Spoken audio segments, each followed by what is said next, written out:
Bienvenue à tous les dirigeants religieux, pasteurs, séminaristes et croyants qui assistent à cette conférence en ligne de Nouveau Ciel, Nouvelle Terre Shincheonji, témoignage sur les paraboles et la réalité des secrets du royaume des cieux. Je suis Jang Jin Pak, votre présentateur. La dernière fois, nous avons vu la leçon numéro 10, l'eau, la source et le fleuve en parabole. J'espère qu'aujourd'hui, vous pourrez vérifier le sens des paraboles et leur accomplissement physique et les graver dans votre cœur. Avant de commencer, nous allons d'abord prier. Dieu qui est saint, le Créateur, merci d'avoir permis à la conférence en ligne de Nouveau Ciel, Nouvelle Terre Shincheonji de nous aider à comprendre les secrets du royaume des cieux aujourd'hui. S'il vous plaît, aimez particulièrement toutes les personnes du monde entier réunies devant la parole de Dieu en ce moment et guidez-les afin qu'elles puissent comprendre la volonté de Dieu et le royaume des cieux et devenir les héros de l'espérance. Nous croyons que vous nous aiderez à avoir un cœur honnête et bon, un cœur qui a faim et soif de justice durant ce temps, et que vous nous protégerez des mauvais esprits. Puisque nous allons commencer, nous croyons que vous serez avec nous jusqu'à la fin, et nous avons prié au nom de Jésus, qui a versé son sang et est mort pour nous. Amen. Nous allons écouter les paroles du témoignage sur les paraboles et la réalité des secrets du royaume des cieux, leçon numéro 11, la mer, le pêcheur, le filet, le poisson et le navire en parabole, à travers l'instructeur Min-gyu Kim de la tribu de Jacques de Séoul. Tous les croyants du monde qui souhaitent aller au royaume des cieux. Enchanté de faire votre connaissance. Je m'appelle Min-gyu Kim. Je suis un instructeur du centre qui a appris la parole du chef de la tribu de Jacques de Séoul, une des 12 tribus de Nouveau Ciel, Nouvelle Terre, Shincheonji. Le chef de la tribu de Jacques de Séoul a lui-même appris la parole du président de Nouveau Ciel, Nouvelle Terre Shincheonji, Mani Lee. Nous souhaitons sincèrement la bienvenue aux dirigeants religieux, pasteurs, séminaristes et nombreux croyants de Corée et d'ailleurs à cette conférence en ligne de Nouveau Ciel, Nouvelle Terre Shincheonji. Aujourd'hui, en écoutant la parole de témoignage sur les paraboles et la réalité des secrets du royaume des cieux, je prie pour que votre cœur déborde d'espérance pour Dieu. Le titre de la parole que nous allons partager aujourd'hui est la leçon numéro 11 du niveau Introduction, la mer, le pêcheur, le filet, le poisson et le navire en parabole. Certains d'entre vous connaissent déjà ces paroles, mais pour ceux d'entre vous qui ne l'ont pas encore entendu, j'espère que vous écouterez ce que j'expliquerai aujourd'hui. Tout comme un pêcheur jette un filet dans la mer pour attraper des poissons selon la logique de la nature, on parle du secret du royaume des cieux à travers ce genre de contenu dans la Bible. Alors, que pensiez-vous que signifiaient ces choses? Compreniez-vous ces choses littéralement?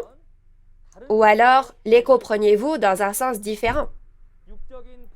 S'il s'agit de la mer physique, ce sont des choses que l'on connaît déjà, même sans regarder dans la Bible. Premièrement, pour répondre au sujet d'aujourd'hui, le vrai sens de la mer, dont on parle en parabole sous le couvert de choses physiques, c'est le monde. Les pêcheurs sont les pasteurs et les évangélistes. Le filet est la parole de Dieu, la Bible, et le poisson est l'homme, le fidèle qui vit dans le monde. Et le navire parle de l'Église, soit l'organisation. Aujourd'hui, regardons dans la Bible pourquoi le véritable sens de ces paraboles est comme indiqué ici. Il y a 2000 ans, Dans Matthieu 4, verset 19, Jésus a dit « Je vous ferai pêcheurs d'hommes » à des personnes qui étaient des pêcheurs de poissons physiques. Et il en a fait ses disciples. Tout comme un pêcheur retire des poissons de la mer, un pasteur, qui est un pêcheur spirituel, conduit le peuple de Dieu, qui est le poisson spirituel. De plus, il y a la mer physique, comme la mer Rouge, que les Israélites ont traversée lorsqu'ils sont sortis d'Égypte au temps de Moïse, dans les temps anciens, mais il y a aussi la mer spirituelle. Parmi les nombreuses choses que Jésus a dites spirituellement sur le royaume des cieux, aujourd'hui, je voudrais vous présenter la partie sur la mer. Lisons d'abord le verset concernant cette parabole, Matthieu 13, versets 47 à 50. Le royaume des cieux est encore semblable à un filet jeté dans la mer et ramassant des poissons de toute espèce. Quand il est rempli, les pêcheurs le tirent et, après s'être assis sur le rivage, ils mettent dans des vases ce qui est bon et ils jettent ce qui est mauvais. Il en sera de même à la fin du monde, les anges viendront séparer les méchants d'avec les justes et ils les jetteront dans la fournaise ardente où il y aura des pleurs et des grincements de dents. Après avoir lu ce verset, ne pensez-vous pas à quelque chose comme ça? C'est comme un pêcheur jetant son filet dans la mer. S'il s'agit littéralement de choses physiques, alors nous devons courir vers la mer, où le pêcheur a jeté ses filets, et nous devons nous faire prendre dans les filets pour aller au royaume des cieux, non? Alors, est-ce vraiment le cas? Il est dit que le royaume des cieux est comme un filet qui est jeté dans la mer et qui attrape des poissons de toute espèce. Ces paroles concernant le royaume des cieux ont été cachées par Jésus sous forme de paraboles. Alors, pourquoi Jésus a-t-il utilisé des paraboles pour parler du royaume des cieux? Dans le psaume 78, il y a une promesse de révéler les secrets des temps anciens à travers des paraboles. Suite à cette promesse, dans Matthieu 13, versets 34 à 35, Jésus a parlé en parabole de ce qui a été caché depuis la création du monde. Une autre raison est qu'il a parlé en parabole pour le cacher aux ennemis, c'est-à-dire ceux qui appartiennent à Satan et non à Dieu. Mais le fait que nous pouvons prêcher et écouter le véritable sens des secrets du royaume des cieux aujourd'hui, n'est-il pas la preuve certaine que le temps est venu de parler clairement de ces choses, comme dans les paroles de Jean 16, 25? Donc, après avoir écouté ces paroles aujourd'hui, je pense que vous comprendrez certainement ce qu'est le royaume des cieux dont Jésus a parlé. Quelle était la véritable signification de la mer en parabole? Oui, c'est ça, c'était le monde. Cependant, pour comprendre que cette mer est le monde, nous devons d'abord en connaître les caractéristiques physiques. Les poissons vivent dans cette vaste mer, et c'est l'endroit où l'eau de nombreuses sources et fleuves vient se jeter. C'est la mer. Cependant, quelle que soit la quantité d'eau recueillie dans cette mer, elle n'est pas utilisée comme eau potable dans notre vie quotidienne. On peut voir pourquoi la mer en parabole, avec ses caractéristiques, est le monde à travers Daniel chapitre 7. En lisant Daniel chapitre 7, versets 2 à 3, on voit que le prophète Daniel a vu dans une vision 4 vents du ciel souffler sur la mer. Le vent a soufflé sur la mer, faisant sortir de la mer 4 grands animaux. Le prophète Daniel, qui a vu cela dans une vision, a été troublé dans son cœur et a demandé à celui qui lui avait montré ce que cela signifiait. À ce moment-là, un ange est venu et lui a répondu au verset 17, « Ces 4 grands animaux, ce sont 4 rois qui s'élèveront de la terre, c'est-à-dire du monde. » Plutôt, d'où a-t-on dit que ces animaux sortaient? C'est ça. Il est dit qu'ils venaient de la mer. Si c'est le cas, quelle est la mer d'où viennent ces animaux et dont l'ange est venu informer Daniel? C'est le monde. Alors, qui est l'esprit qui gouverne ce monde de la mer? Le savez-vous? Si vous lisez les paroles d'Ésaïe, chapitre 27, verset 1, il est dit que ce jour-là, avec sa grande épée dure et puissante, le Seigneur agira contre Léviathan, le serpent fuyant, Léviathan, le serpent plein de ruses, et il tuera ce dragon de la mer. Alors, où se trouve le serpent et le dragon? Oui, il est dit qu'ils sont dans la mer. Puisque la mer, cette mer en parabole, fait référence au monde, le serpent et le dragon de la mer font-ils référence au serpent physique que nous connaissons et au dragon, l'animal imaginaire? En lisant les paroles d'Apocalypse 20, verset 2, il est dit « Le dragon, le serpent ancien, qui est le diable et Satan. » Alors, ce monde qui est la mer en parabole n'est pas gouverné par l'Esprit de Dieu, mais par Satan, le diable. Dans le psaume 74, versets 13 à 14, il est dit que la mer sera fendue en deux et que la tête du dragon et du crocodile de la mer seront écrasées.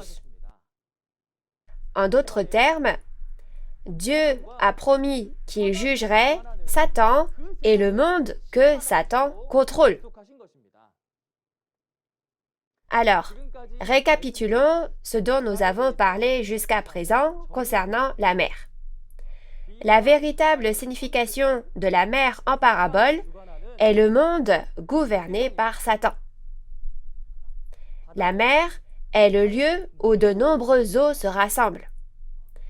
Donc la mer spirituelle est aussi un endroit où de nombreuses eaux spirituelles sont rassemblées. Comment a-t-on expliqué l'eau en parabole la dernière fois? Vous avez entendu que l'eau est la parole en parabole, n'est-ce pas? L'eau est la parole parce que tout comme nous buvons l'eau et obtenons la vie, et lavons la saleté avec l'eau, de même, la parole de Dieu donne vie à notre esprit et peut purifier nos cœurs et nos actions. Ainsi, le monde de la mer spirituelle est également un lieu où de nombreuses eaux, c'est-à-dire des paroles, sont rassemblées, n'est-ce pas?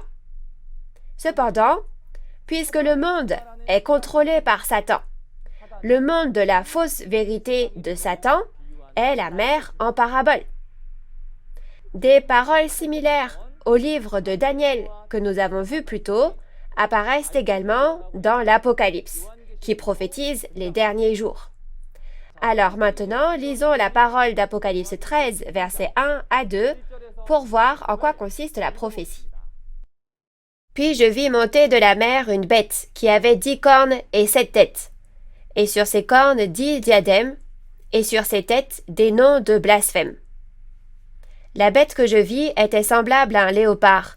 Ses pieds étaient comme ceux d'un ours et sa gueule comme une gueule de lion. Le dragon lui donna sa puissance et son trône et une grande autorité. Si vous lisez Apocalypse chapitre 13, versets 1 à 2, une bête monte de la mer. Cependant, l'apparence de la bête est très particulière. Elle a 7 têtes et 10 cornes. Et son apparence est comme celle d'un léopard, d'un ours et d'un lion. Avez-vous déjà vu une bête à 7 têtes et 10 cornes qui ressemble à un léopard, à un ours et à un lion?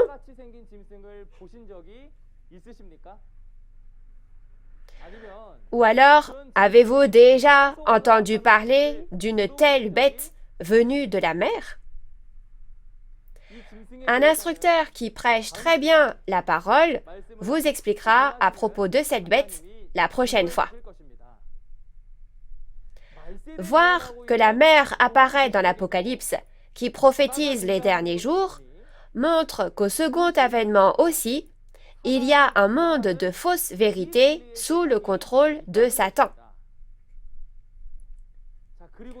Et cette mer, n'est-ce pas l'endroit où beaucoup d'eau sont rassemblées? Si nous regardons les paroles d'Apocalypse 17, verset 1, nous voyons une grande prostituée assise sur les grandes eaux. Une prostituée est une femme qui commet l'impudicité.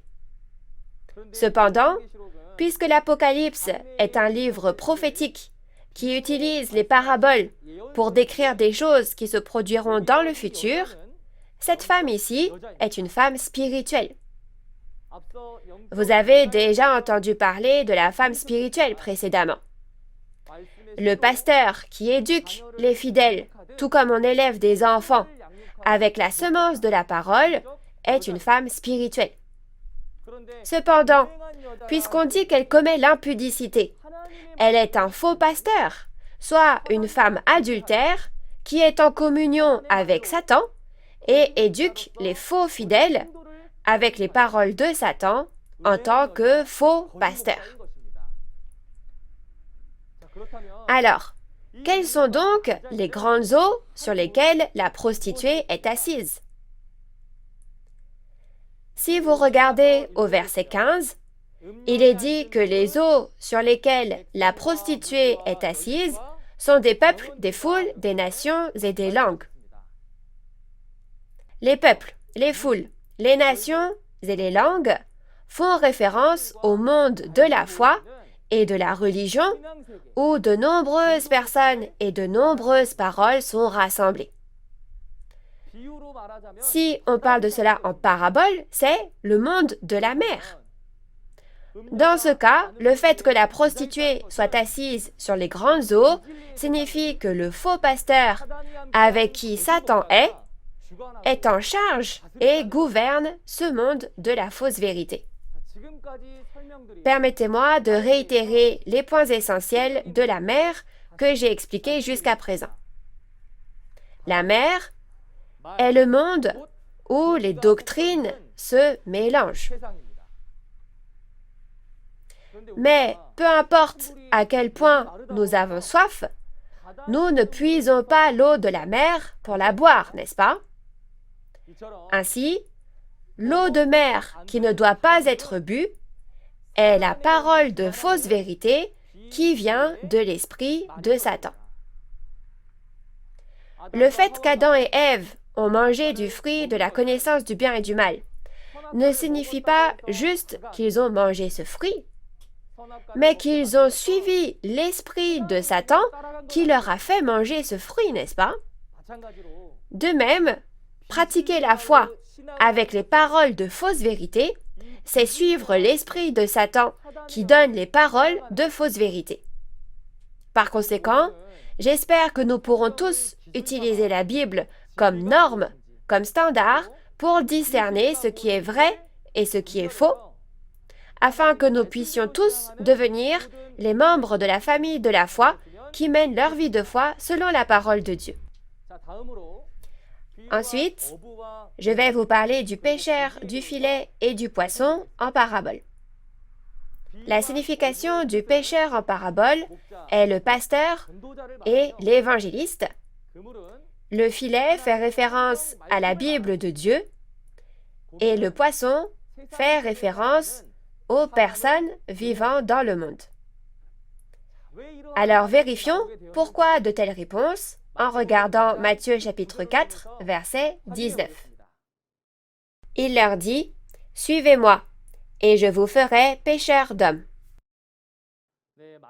Comme on le voit dans Matthieu 4, verset 19, Jésus dit à ses disciples, « Je vous ferai pêcheurs d'hommes. »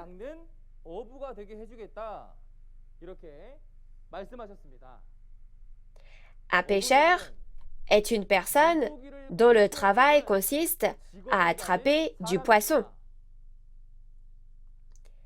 Dire qu'un pêcheur pêche des hommes signifie que l'homme est dans la position de poisson spirituel et pêcher signifie alors guider. Et le pêcheur spirituel qui guide ces personnes fait référence au pasteur et à l'évangéliste.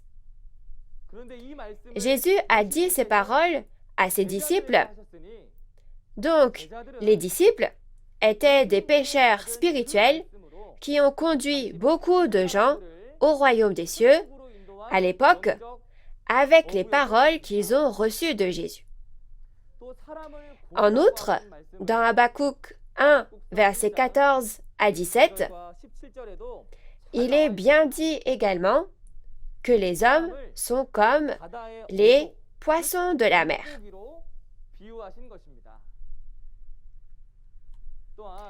L'homme, qui est comparé aux poissons de la mer, est aussi mentionné dans Matthieu chapitre 13, versets 47 à 48, quand il est dit que le filet est jeté dans la mer.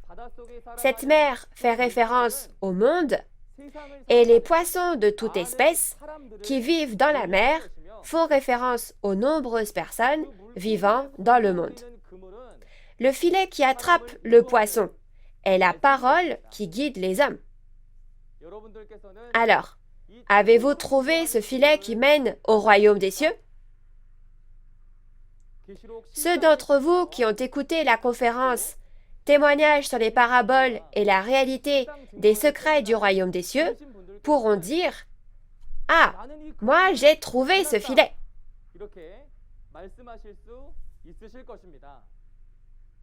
J'espère que nous ferons tous partie de la famille de la foi allant au royaume des cieux en écoutant et en vérifiant cette parole du royaume des cieux qui est étroitement tissée comme un filet. Ensuite, parlons du navire en parabole. Comme le pêcheur spirituel est le pasteur, le navire où travaille le pêcheur est l'église où travaille le pasteur. Alors, quand vous regardez l'histoire de la Bible, quelle personne vous vient à l'esprit en premier? Pour moi, Noé est la première personne qui vient à l'esprit.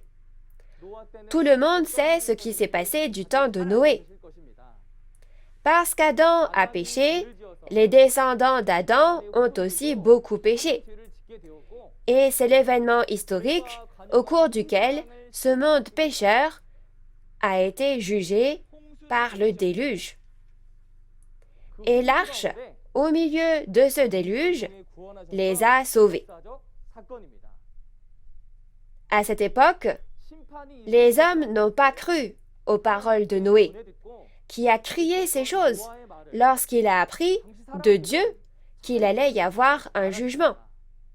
Cependant, Noé, qui était un homme juste en son temps, a construit une arche avec une foi absolue dans la parole de Dieu et s'est conduit, lui et sa famille, sur le chemin du salut au milieu du jugement, n'est-ce pas? Mais nous, Jésus, en qui nous croyons, a dit dans Matthieu 24, versets 37 à 39, « Ce qui arriva du temps de Noé arrivera de même à l'avènement du Fils de l'homme. » Puisqu'il a prononcé ces paroles lors du premier avènement, l'avènement du Fils de l'homme fait référence au second avènement de Jésus. Alors, à votre avis, à quoi ressemblera le temps où Jésus revient? Oui, il est dit que ce sera comme au temps de Noé. Alors, que s'est-il passé du temps de Noé? Dieu a jugé avec le déluge et a accompli l'œuvre du salut avec l'arche. Alors, cela ne signifierait-il pas qu'il y aura l'œuvre du jugement et du salut aussi lorsque Jésus reviendra? Si tel est le cas, quelle devrait être notre position? Comme les descendants d'Adam qui n'ont pas cru la parole de Dieu au jour de Noé, nous ne devons pas ne pas comprendre jusqu'à ce que nous soyons détruits. Mais quand quelqu'un reçoit et prêche la parole de Dieu, nous devons l'écouter et la vérifier dans la Bible.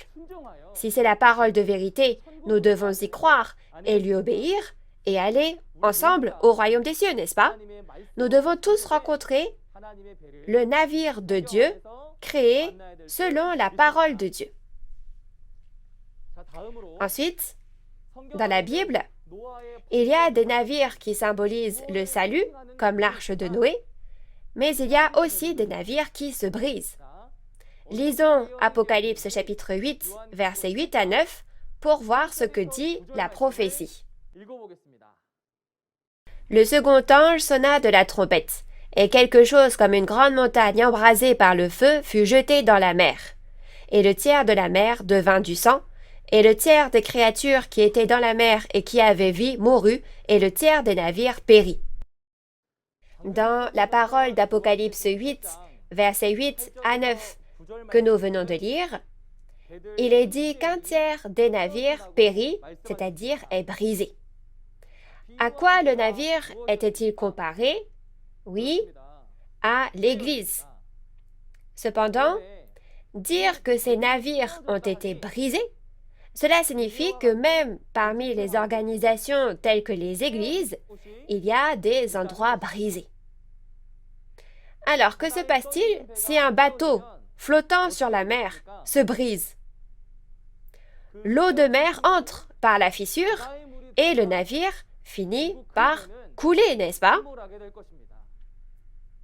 Si la mer est le monde de la fausse vérité, contrôlé par Satan, cela ne signifie-t-il pas que nous devenons un avec Satan lorsque le navire a coulé? C'est pourquoi nous devons rechercher le navire de Dieu comme l'arche de Noé et non ces navires brisés.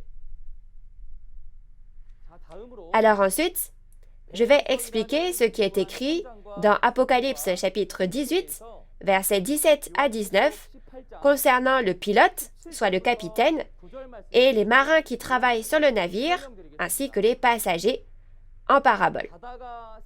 Si la mer est le monde et le navire est l'Église, alors que sont les capitaines, les marins et les passagers sur le navire? Que pensiez-vous de ces choses auparavant? Le capitaine qui tient la barre du navire et navigue sur la mer est dans la position du pasteur qui dirige l'Église. Le marin qui travaille avec le capitaine sur le navire fait référence à l'employé de l'Église qui travaille avec le pasteur dans l'Église. De plus, les passagers qui montent sur le navire en tant qu'invités pour atteindre leur destination font référence à ceux qui vont à l'Église pour se rendre au royaume des cieux. Donc, ce n'est pas tout d'être monté sur le navire, Mais ne devrions-nous pas aussi arriver à bon port? Par conséquent, nous devons vivre notre foi selon les paroles de la Bible pour arriver sains et saufs au royaume des cieux, qui est la destination de notre vie de foi.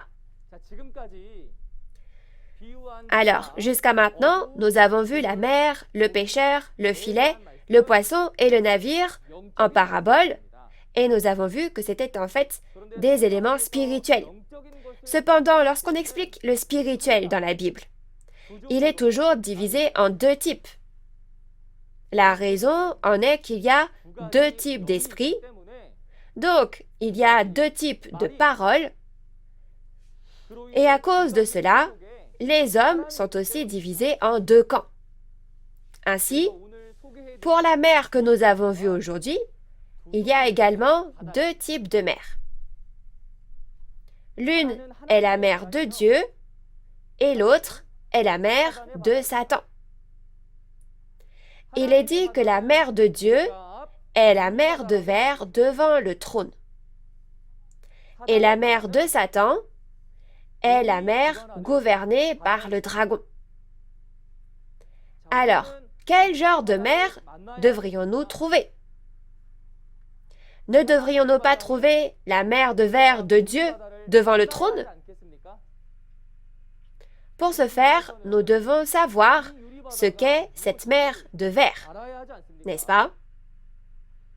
Ainsi, cette mer de verre, claire comme du cristal, signifie la parole de Dieu sans défaut.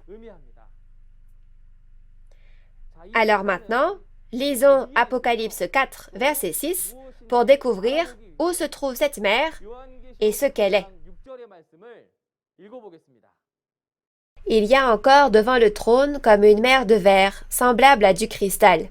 Au milieu du trône et autour du trône, il y a 4 êtres vivants remplis d'yeux devant et derrière.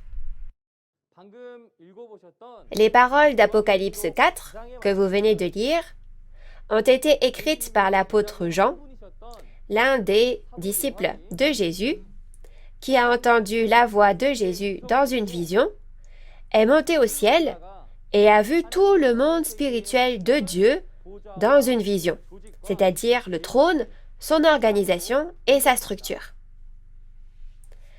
Quand il est monté, il a vu le trône de Dieu et les 24 anciens, et devant le trône se trouvaient 7 esprits qui ressemblaient à des lampes ardentes. Et devant et autour du trône se trouvaient 4 êtres vivants et de nombreux yeux autour d'eux. Et il y a une mer de verre, celle dont je vais vous parler maintenant. Si la mer de Satan est le monde de la fausse vérité que Satan contrôle, alors cette mer de verre de Dieu signifie la parole de Dieu qui est claire et propre comme du cristal et sans défaut. Nous ne devons pas boire l'eau de la mer de Satan, mais avec les paroles de la mer de verre, nous devons laver nos cœurs et devenir des personnes qui peuvent accueillir Dieu qui est saint, n'est-ce pas? Dieu n'a pas seulement regardé les bras croisés, ce monde de la mer que Satan contrôle. Il prévoyait de guérir cette mer et l'a promis à l'avance par l'intermédiaire des prophètes qui ont prédit l'avenir.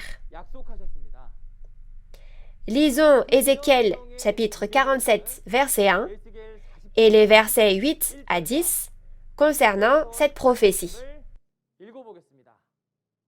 Il me ramena vers la porte de la maison, et voici, de l'eau sortait sous le seuil de la maison à l'orient, car la face de la maison était à l'orient. L'eau descendait sous le côté droit de la maison, au midi de l'autel. Il me dit, cette eau coulera vers le district oriental, descendra dans la plaine et entrera dans la mer. Lorsqu'elle se sera jetée dans la mer, les eaux de la mer deviendront saines. Tout être vivant qui se meut vivra partout où le torrent coulera, et il y aura une grande quantité de poissons, car là où cette eau arrivera, les eaux deviendront saines et tout vivra partout où parviendra le torrent. Des pêcheurs se tiendront sur ses bords. Depuis En-Gedi jusqu'à En-Eglaïm, on étendra les filets. Il y aura des poissons de diverses espèces, comme les poissons de la Grande Mer, et ils seront très nombreux. Les paroles d'Ézéchiel, chapitre 47, que vous venez de lire, disent que l'eau coule du seuil du temple et devient un torrent, soit un fleuve, qui guérit la mer. Si ce temple et cette eau qui coule du temple sont physiques, il faut vite réparer ce temple. Mais ces paroles sont des prophéties et parlent de choses qui se produiront dans le futur en parabole. Donc ce temple est un temple spirituel. La dernière fois, vous avez appris la source en parabole. Alors, c'était quoi? Une source est un endroit d'où l'eau coule. Et elle faisait référence au pasteur d'où jaillit l'eau spirituelle, la parole. Ainsi, en voyant l'eau couler de ce temple, on peut dire que ce dernier est une source spirituelle, n'est-ce pas? Donc, lorsque ces paroles s'accomplissent, ce temple d'où coule l'eau fait référence à Jésus qui a prêché la parole de Dieu. Jésus a prêché ces paroles et les disciples ont également prêché ces paroles. Et il est prophétisé que ces paroles allaient guérir le monde de la mer. Si vous lisez les paroles d'Habakkuk 2, verset 14, il est promis que la terre sera remplie de la connaissance de la gloire du Seigneur, tout comme les eaux recouvrent la mer.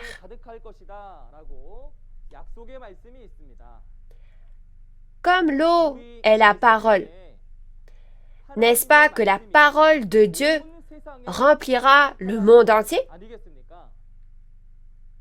De plus, si vous lisez la parole d'Ésaïe chapitre 11, verset 9, il est dit qu'il ne se fera aucun mal, il n'y aura aucune destruction dans toute ma montagne sacrée, car la connaissance du Seigneur remplira la terre comme les eaux recouvrent la mer.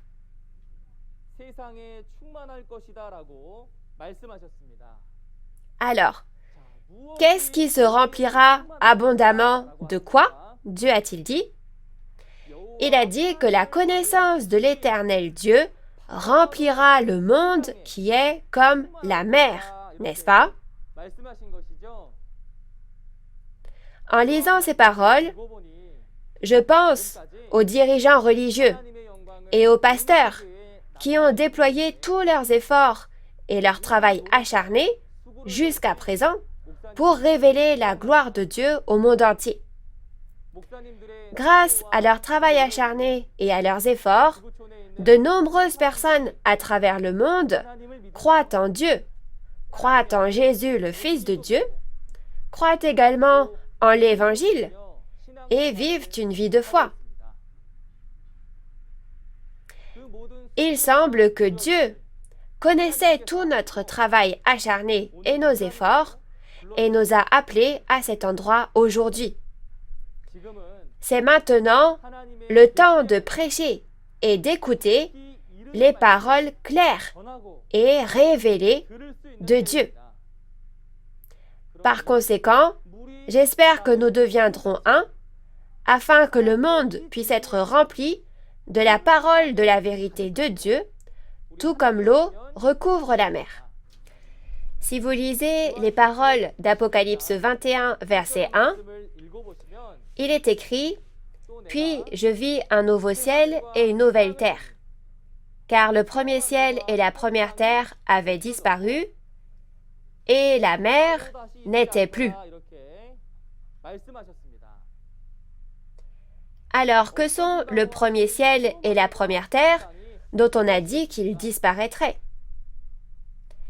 Ils ne se réfèrent pas à la terre sur laquelle nous vivons,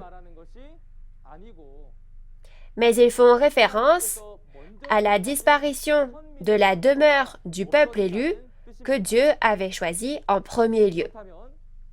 Alors, qu'est-ce que cela signifie que la mer va disparaître? Que pensiez-vous de cette parole auparavant? Il est dit que la mer est le monde de la fausse vérité. Donc, la disparition de la mer signifie la disparition du monde de la fausse vérité. De plus, parmi les choses décrites ci-dessus, dans Apocalypse 13, une bête à 7 têtes et 10 cornes est montée de la mer. La bête est entrée et a blasphémé Dieu et ses saints, c'est-à-dire ses fidèles. Alors Dieu a jugé cette bête et en parlant de la disparition de la bête, de son organisation et de son repère, il a dit qu'il n'y aura plus de mer. Maintenant, un monde rempli de la parole de Dieu doit venir, et le monde de la fausse vérité prendra fin et disparaîtra complètement. Ensuite, lisons la parabole de Matthieu chapitre 13, versets 47 à 50, pour découvrir ce qu'est le bon poisson qui va au royaume des cieux. Le royaume des cieux est encore semblable à un filet jeté dans la mer et ramassant des poissons de toute espèce. Quand il est rempli, les pêcheurs le tirent et, après s'être assis sur le rivage, ils mettent dans des vases ce qui est bon et ils jettent ce qui est mauvais.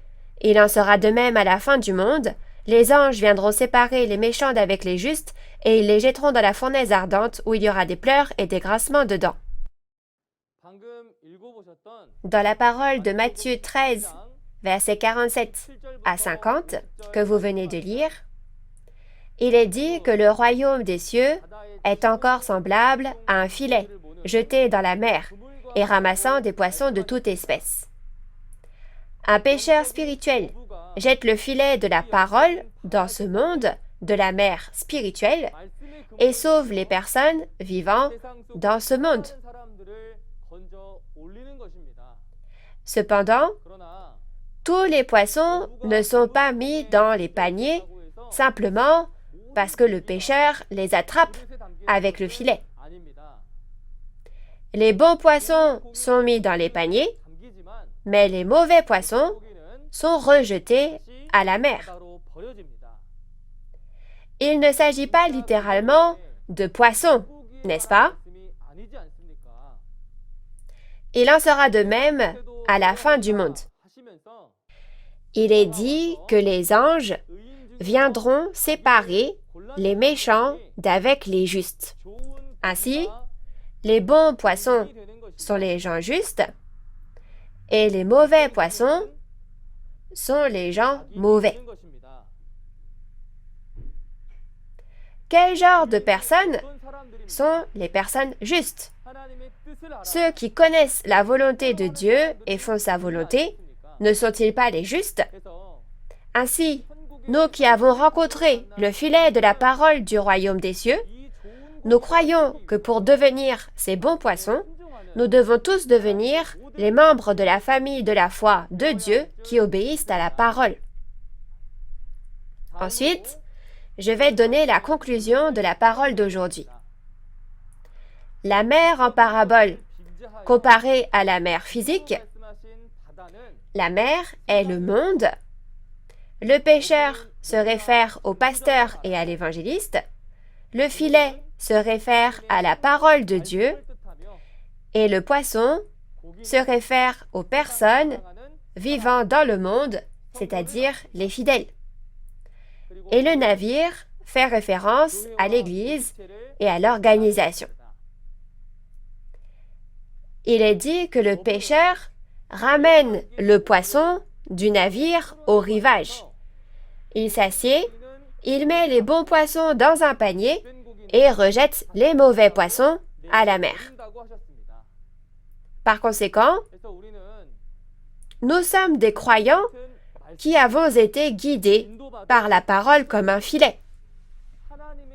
Donc, pour devenir le bon poisson qui peut être servi dans le vase de Dieu, nous devons naître de nouveau et travailler ensemble pour obtenir les qualifications afin d'être considérés dignes. Nombreux croyants partout dans le monde. Réalisons tous ce secret du royaume des cieux. Jésus a dit que si vous ne connaissez pas le royaume des cieux et ne comprenez pas les paroles de cette parabole, vous deviendrez un étranger et vos péchés ne seront pas pardonnés et vous ne pourrez pas aller au royaume des cieux. C'est maintenant le temps où chacun peut réaliser les paroles que Dieu révèle clairement.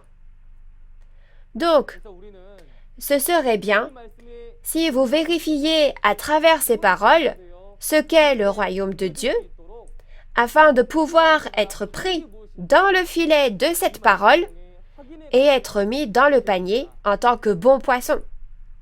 La prochaine fois, un instructeur qui est très doué pour prêcher la parole vous parlera de la bête, la tête, la corne et la queue en parabole. Vous êtes curieux de savoir quel genre de bête est sortie de la mer que j'ai expliqué plus tôt, n'est-ce pas?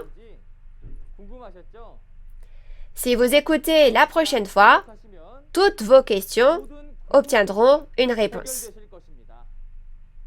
Maintenant, dans le sens où nous sommes un avec notre Dieu et Jésus dans la parole, clamons tous ensemble « We are one ».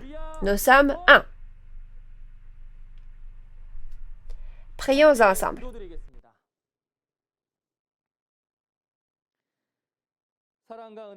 Dieu notre Père, qui est saint, plein d'amour et de grâce. Merci de nous permettre aujourd'hui ce temps vraiment béni et précieux, nous permettant de rencontrer de nombreux membres de la famille de la foi à travers le témoignage sur les paraboles et la réalité des secrets du royaume des cieux. Merci encore une fois de nous avoir permis de rencontrer aujourd'hui, quand le temps est venu, la parole de la vérité révélée clairement concernant le royaume des cieux, que Jésus cachait comme un secret, selon ce que Dieu avait promis. Nous croyons qu'il y a un seul Dieu, un seul Jésus, une seule Bible et un seul espoir pour tous les croyants. Maintenant, nous tous qui croyons en Dieu, soyons d'accord sur cette parole de Dieu. Assurons-nous qu'il n'y a pas une seule personne dans ce monde qui ne connaisse pas Dieu et sa parole. De même qu'un poisson vivant dans la mer est pris par le filet et est tiré hors de l'eau, ainsi, faites-nous rencontrer, s'il vous plaît, le filet de la parole révélée du royaume des cieux. Faites que nous soyons guidés par elle, que nous devenions de bons poissons et que nous allions ensemble au royaume des cieux. Pour tous ceux qui entendent cette parole, aujourd'hui, nous espérons sincèrement que chacun pourra réaliser et arrivera au royaume de Dieu en bonne santé physique et spirituelle. Nous avons prié toutes ces paroles au nom de Jésus. Amen. Merci à tous ceux qui ont assisté à la conférence.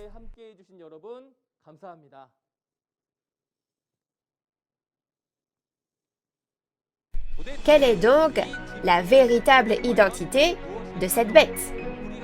La bête que nous imaginons ne peut pas réellement sortir de la mer. Et vous pouvez voir que la bête à 7 têtes et 10 cornes n'est pas non plus une bête qui existe dans la réalité. Dans ce cas, découvrons quelle est la réalité de la bête dont parle Apocalypse chapitre 13, verset 2. Comme vous pouvez le voir dans la vidéo, la prochaine fois, une conférence aura lieu autour du thème de la leçon numéro 12, la bête, la tête, la corne et la queue en parabole. Alors j'espère que vous et moi accomplirons notre espoir d'aller au royaume des cieux en y assistant. Les conférences en ligne Nouveau ciel, nouvelle terre, Shincheonji, témoignages sur les paraboles et la réalité des secrets du royaume des cieux sont diffusées simultanément en 24 langues à travers le monde via la chaîne YouTube officielle de Nouveau ciel, nouvelle terre, Shincheonji, Église de Jésus. Si vous avez d'autres questions sur Nouveau ciel, nouvelle terre, Shincheonji, Église de Jésus et ses doctrines, en plus de ce que vous avez entendu aujourd'hui, veuillez contacter le numéro représentatif pour chaque tribu, comme indiqué à l'écran. Nous vous guiderons en détail et avec amabilité. Nous terminerons cette conférence en ligne de Nouveau ciel, nouvelle terre, Shincheonji en faisant la prière que le Seigneur nous a enseignée. Nous allons prier. Notre Père, qui es aux cieux, que ton nom soit sanctifié, que ton règne vienne, que ta volonté soit faite sur la terre comme au ciel. Donne-nous aujourd'hui notre pain de ce jour. Pardonne-nous nos offenses, comme nous pardonnons aussi à ceux qui nous ont offensés. Et ne nous laisse pas entrer en tentation, mais délivre-nous du mal, car c'est à toi qu'appartiennent le règne, la puissance et la gloire pour les siècles des siècles. Amen. Merci à tous d'avoir été avec nous.